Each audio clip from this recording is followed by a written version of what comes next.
Pont-Neuf, Shlomo Malka.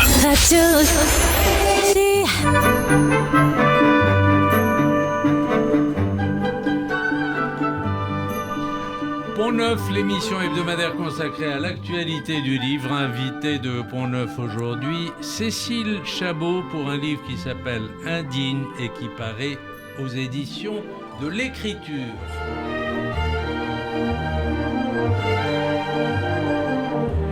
Cécile Chabot, bonjour. Bonjour. Merci d'être avec nous. Je suis ravi de vous recevoir. Vous êtes professeur de lettres à Paris. Votre premier roman s'appelait Rachid, homme de lettres, et vous avez valu un prix, je crois. Oui, le grand prix du premier roman de Ménécit. Oui. Et là, donc, c'est votre nouveau roman qui s'appelle Indigne. Ce livre, c'est l'histoire de Georges Desbos, pardon. Il a fait partie il a été collaborateur et résistant, on peut dire d'une certaine manière. Il a fait partie du PPF de Doriot. Il a écrit des articles dans la presse collaborationniste et en même temps, il a été déporté. Il a fait des dessins sur la vie quotidienne dans les camps. C'est un Janus, au fond, au double visage. Absolument, oui. C'est un homme dont... C'est un homme dont je ne connaissais pas l'existence. C'est un ancêtre, c'est un cousin éloigné de ma grand-mère. C'est un homme dont j'ai appris l'existence tout à fait par hasard, parce qu'il y avait une exposition en 2016, une exposition de quelques-uns de ses dessins, qui était orchestrée, donc une exposition au bureau du Parlement, qui était orchestrée par un monsieur dont le père, j'ai appris plus tard, avait été sauvé par Despo dans les camps. Donc je me retrouve avec ce petit livret et je réalise que ce Georges Despo est un homme de ma famille, qu'il a été déporté et que personne ne m'a jamais parlé de lui. Voilà. Donc ma grand-mère étant décédée et donc ne pouvant poser de questions à personne, je me lance dans une enquête j'interroge les archives, je cherche, je vais à sa liste de Béarn, je vais à Bayonne et je prends contact avec ce fameux monsieur et avec la partie un peu éloignée de ma famille et je découvre effectivement un personnage qui pour une certaine famille est un héros et pour ma famille à moi est un véritable salaud et dont il faut surtout pas parler. Voilà. Et je me dis, là, il y a quelque chose à faire. Effectivement, il y a peut-être un roman à écrire, parce que j'ai un homme qui, en un court laps de temps, 2-3 ans pendant la guerre, est à la fois un collabo, et puis se retrouve, pour des raisons assez obscures, à Buchenwald, et passe 1 an dans le bloc 55, le bloc des Invalides, parce qu'il avait eu la polio, donc il avait la jambe abîmée. Et voilà, là je me dis, il faut que tu travailles là-dessus. Et j'ai aussi ces dessins qui sont absolument bouleversants d'humanité. Je me lance dans la recherche des identités des prisonniers, parce que il y a ces portraits avec les matricules. Donc je vais dans les archives à Rolsen, je cherche et je retombe sur les vies de ces hommes. Et évidemment, c'est bouleversant, quoi. Et puis je lis aussi ces fameux articles. Donc que garder d'un tel homme ? C'est la question. Que garder d'un tel homme ? Est-ce qu'il faut garder les articles collabos, les articles du PPF ? Il y a aussi ces dessins. Donc je me dis, allez, il faut absolument que moi je crée un entre-deux où je vais donner le maximum d'éléments. Et puis voilà, et puis le lecteur se fera son propre avis. Mais c'est drôle parce que c'est l'histoire d'un procès. Et voilà, il faut expliquer que le livre est construit en 3 temps. Oui. Le procès qui s'ouvre le 6 décembre 1945 au Palais de justice de Paris. Non, de Pau. De Pau, oui. Pardon, excusez-moi. on est dans le sud. Absolument. La déportation et puis l'enquête de David, qui est un peu vous, David. C'est un galeriste dont le père a été l'ami de Georges Despo et qui fait une enquête pour essayer de comprendre précisément ce double visage. Alors c'est moi et enfin c'est plutôt ce fameux monsieur dont le père a été sauvé et dont effectivement dont le jugement est biaisé parce que lui il a cette reconnaissance chevillée au corps parce que Despo a sauvé son père, voilà. Et puis donc il y a les deux trames, la trame du procès et la trame de Buchenwald qui je veux dire qui sont sur une base réelle, où j'ai vraiment la documentation est fouillée, donc ça c'est vraiment ce qui colle le plus à la réalité. Et la troisième trame, la trame d'aujourd'hui, la trame de l'enquête, avec ce couple David-Rebecca. Bon, Rebecca n'existe pas, hein, mais on a David qui cherche et qui veut arriver à la conclusion que ce Georges est un héros, et Rebecca qui est au contraire qui est la voix des gens qui ne veulent pas pardonner. Et donc il y a ce conflit, ce face-à-face. C'est pas le bien contre le mal, mais il y a ce face-à-face qui parcourt tout le livre et qui est c'est le livre du procès, mais c'est un livre qui crie « Ne jugeons pas, essayons de comprendre ». Voilà. Et il y a ce fait que ces photographies dont vous parlez, vous dites d'ailleurs que son crayon faisait de la résistance. Oui, c'est le sentiment que j'ai. C'est vrai que moi aussi j'ai lu les articles, ce qui était effectivement un peu écœurant, comme toute prose collabo. Mais c'est vrai que ces dessins sont bouleversants d'humanité. Il y a 2 de ces dessins qui sont actuellement au mémorial de la Shoah, parce qu'il y a une exposition sur la musique dans les camps de concentration. Et on peut voir 2 dessins originaux de Georges Despo. Bon, moi, évidemment, je suis allée à cette exposition. Je me suis effondrée devant ces dessins. Je pensais pas que ça allait me faire un tel effet, mais j'étais en larmes. Voilà, c'est beau, c'est atroce, je sais pas, ça m'a vraiment touché au cœur. Et tous les dessins, alors Jean-Daniel Belfond, qui est mon éditeur, a accepté de publier quelques dessins à la fin du roman, et plus celui de la couverture. Et je trouve que c'est une très bonne idée, parce que ces dessins, c'est comme une claque. C'est comme une claque. Je trouve que c'est important que le lecteur puisse voir ces dessins. Moi, j'ai imaginé la jeunesse de ces dessins dans les camps à Buchenwald. Voilà, vous voyez, j'arrive même pas à en parler. C'est très bouleversant pour moi. Voilà. Vous avez mis roman en titre de votre livre, mais ce que vous racontez, c'est d'une certaine manière une reconstitution grâce à ces archives. Alors, c'est une reconstitution, comme je disais tout à l'heure, très fouillée. Ça m'a demandé vraiment beaucoup de travail. J'ai beaucoup lu, je me suis beaucoup renseignée.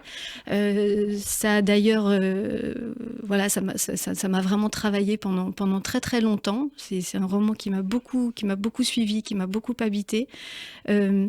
Après, effectivement, j'ai pris quelques libertés avec la réalité, déjà pour respecter l'anonymat du monsieur dont le père avait été sauvé par Despo. Donc, je lui ai inventé une judéité, pardon. Et puis parce que ça me paraissait aussi intéressant d'un point de vue romanesque. Bon, après, il n'en reste pas moins que Despo a bel et bien sauvé un homme.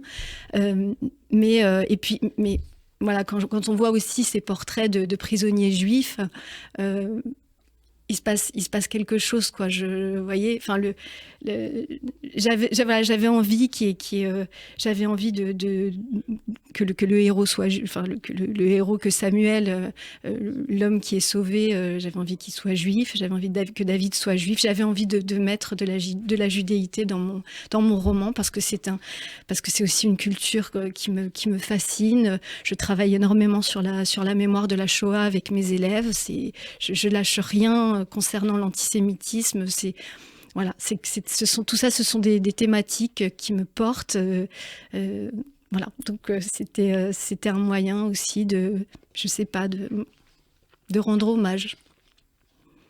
Il y a une scène terrible où vous racontez à l'intérieur du camp la distribution d'un pain piégé dans le camp et la cohue qui s'ensuit et Georges Desbos qui plaque son ami au sol pour le sauver. Mais ça s'est passé comme ça. Voilà. La correspondance entre les deux hommes a avéré cette scène et je l'ai écrite à partir de leur correspondance.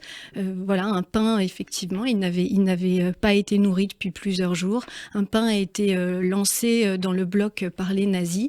C'est une scène que beaucoup de déportés ont connue, c'est-à-dire le fait de jeter et de s'en amuser d'une certaine bien sûr, manière. Évidemment.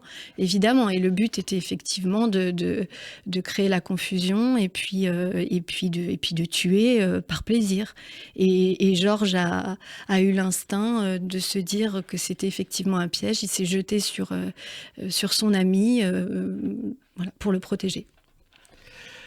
Il y a aussi au début des années 2000 l'exposition organisée, donc vous en parliez, pour présenter les photographies réalisées dans le camp, 70 en tout. Alors, 80 Il a fait 180 dessins, mais il y en a, dans les expositions itinérantes que présente ce monsieur, il y en a toujours beaucoup moins. Mais enfin, il ne reste pas moins que ce sont des dessins qui sont, à mon sens, ce sont de vrais témoignages de vie quotidienne. Dans les camps de concentration. Et dans la grande majorité, ce sont des portraits. Il y a beaucoup de portraits. Georges Desbos, c'était un caricaturiste. Il avait un grand bagou et dans les bars, enfin par la suite à Salis, dans les bars, il discutait. C'était un pilier de bistrot. C'était un pauvre bougre et il dessinait énormément de portraits. Et les portraits dessinés dans les camps avec les matricules, avec les étoiles, et le chêne de Goethe aussi, qui est un chêne calciné qu'on retrouve dans les photos de Georges Angély, est effectivement aussi très très beau dans sa décrépitude, c'est un chêne qui est mort, un chêne cramé, mais il est vraiment très bien rendu par le crayon. Il y a une très belle scène aussi, Cécile Chabot, que j'aimerais lire parce qu'on approche de la toute fin, ça se passe à l'intérieur du camp et il se trompe de radio. Et donc, ici Paris, notre émission est terminée et soudain, la Marseillaise éclata, foudroyant les cœurs de tous les Français du camp, c'était l'euphorie. Dans tous les blocs, les hommes pleuraient, chantaient, enflammés, piètres conquérants que leur hymne portait au-delà de tout, au-delà des malheurs, de tous les fléaux, au-delà de la désespérance. Les SS s'étaient trompés de poste émetteur. Quelques gardiens se précipitèrent, usant de la schlag et des matraques, mais c'était trop tard, le bien était fait. Oui. C'est assez joli, cette... Oui, alors ça c'est quelque chose que j'ai imaginé, mais effectivement les prisonniers avaient en continu soit une musique, soit des musiques allemandes, soit des émissions de radio allemandes en continu dans les oreilles comme ça.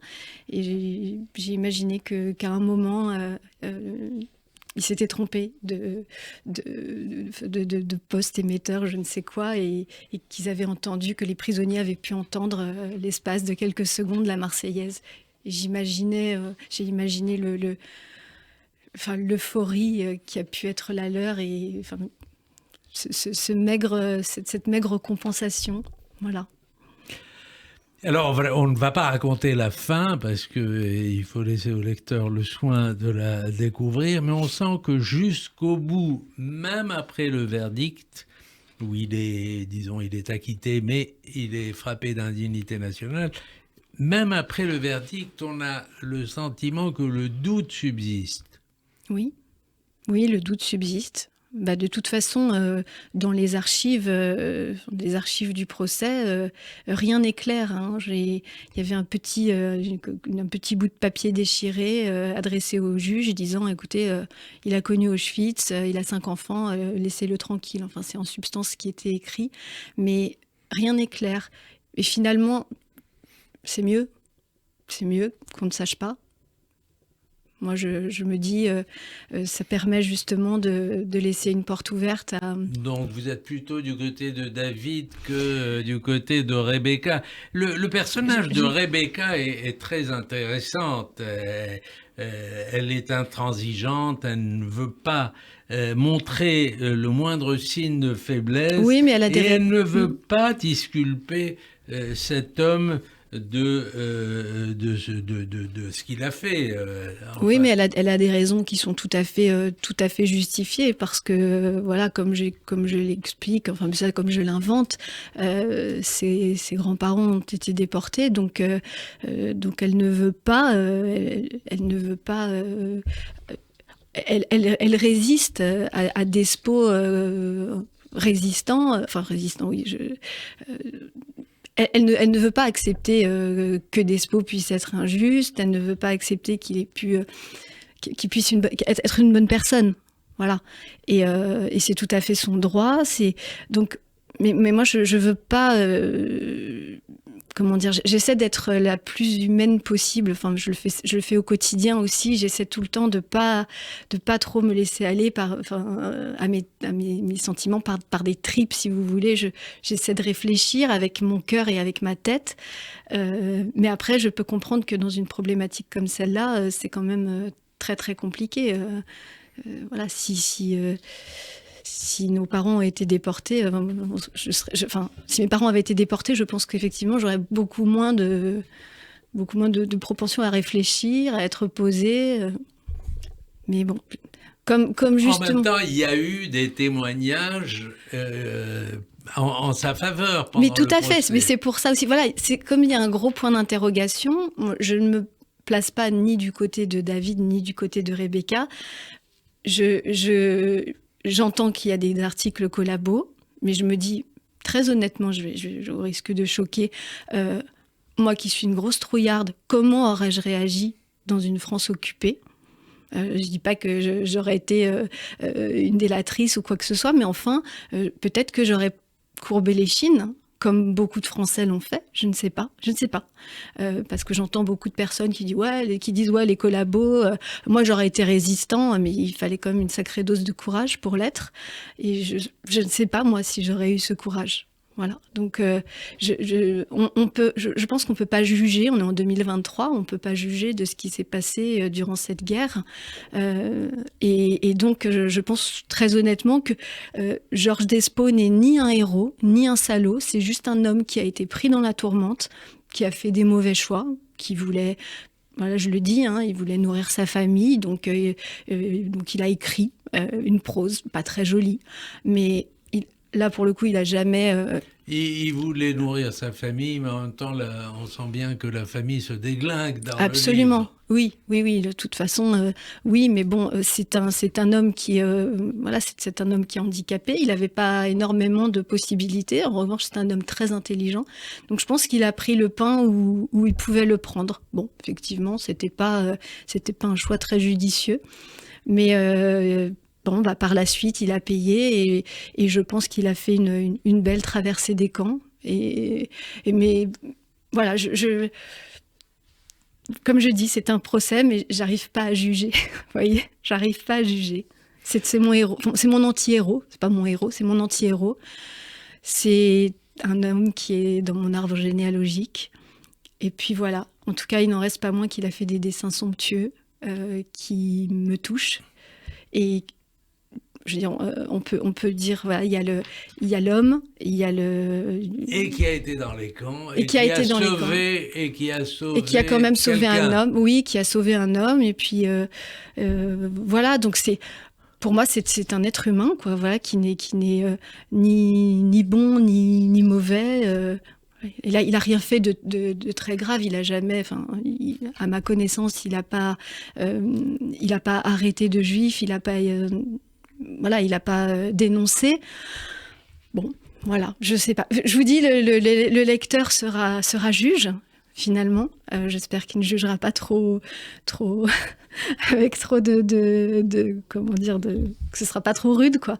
Mais en tout cas, voilà, il y a un livre qui est un entre-deux et qui est un témoignage. J'essaie de donner... Alors précisément, on avait les dernières années toute une littérature ou un témoignage d'enfants de déportés. Là, on commence à avoir une littérature de descendants des Justes. Est-ce que vous revendiquez cette lignée-là? Non, j'aimerais bien et j'aurais bien aimé, moi, être une Juste. Vous savez, je fais tout ce que je peux, mais vraiment tout ce que je peux pour je vous dis, dans mon métier, je parle de la Shoah, j'invite mes élèves à réfléchir, et pourtant, je peux vous dire que c'est pas évident, enfin, tout le monde le sait, hein, mais je lutte contre l'antisémitisme comme je le peux, vraiment de toute mon âme.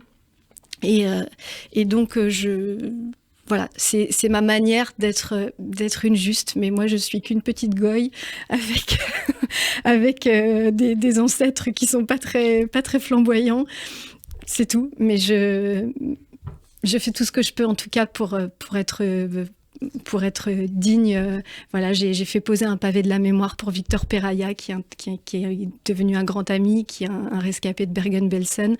Voilà, je sais pas quoi vous dire. Et comme prof, puisque vous avez fait un livre qui s'appelait Prof, où vous donniez beaucoup d'anecdotes sur votre vie de professeur.